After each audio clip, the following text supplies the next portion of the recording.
Hey, what's up? It's Tuesday.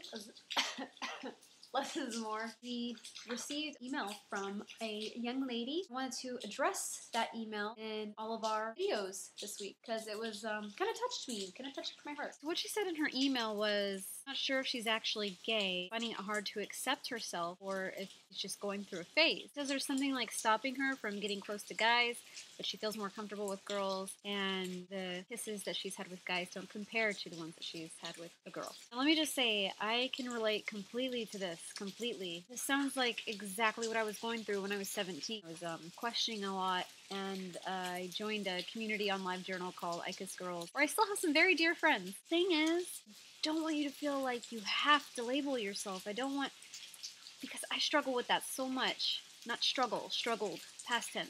Now I could give a, I've always enjoyed kissing girls more than guys. So I can totally relate. Now, does that make you gay? I don't know. Does it make you bi? I don't know. Does it make you pansexual? I don't know. You don't really need to focus on labels. Just go with your feelings. Go with what feels good and what feels right to you.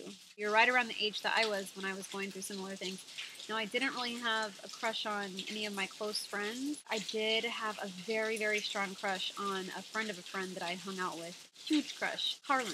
And that's when I first really kissed girls, when I was 16, 17. At the time, I thought that it was bisexual, so that's what I started labeling myself as. I've gone through many waves with my sexuality and coming to terms with it and becoming comfortable with it. I've never thought that I was straight, but I thought that I was bi when I was about 17, and then when I was 24, 2008, I stopped drinking, went through a lot of self-discovery, and that's when I thought that I was gay. Through more meditation and self-discovery, I don't know.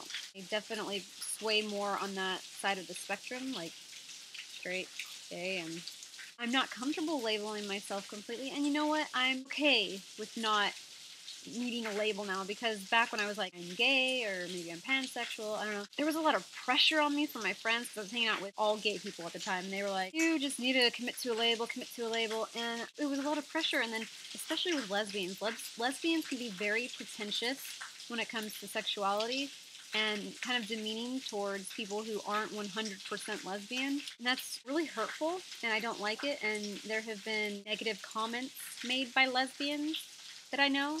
And it's just like, it's hurtful. And why say something that's snarky or rude? I'm not going to get into it, but it's just gotten on my nerves. That kind of scares girls who aren't 100% one way or the other away from really being who they are, because you get shit from the lesbian community, you aren't 100% lesbian, and you get shit from the straight community for not being straight. I don't really get that much shit because I don't surround myself with people like that. I get more shit from the lesbian community. So I kind of don't really hang out in the lesbian community so much. Actually, it's more stuff online anyway. More people that I know from online than in person. Like, the lesbians that I know in person don't really give me shit. Except more the lesbians that I'm not close to, that say snarky, mean things about not being 100% gay. I used to feel a lot more self-conscious about it until I started finding out more. I know people are going to be like, oh my gosh, why do you have to talk about Joan Jett in every single blog? Because she's amazing. I really admire everything that she does and everything that she stands for. And one thing that I really, really love about her is her refusal to talk about her sexuality. And that's kind of like how I feel now. I am what I am. I like who I like. It is what it is. It's cool to not have a label, and she has helped me realize that. She doesn't know it, but she has. That's one of the reasons that I think so highly of her. Asked if it was normal for a straight girl to have such strong feelings towards her friend. It's normal. It's normal. It's normal. Just don't worry about it. Don't worry about labeling yourself. Don't worry. Just feel what you feel. Do what feels right. And if you feel like you should come forward with that information to your friend, then do it. Explore yourself. Explore your sexuality. Meditate on things. And it's good. Life is good. There's something coming up in a few weeks called Speak to Yourself Nicely Week. Stay tuned for that. It's going to be awesome. Give yourself some love. Stay tuned. Great week.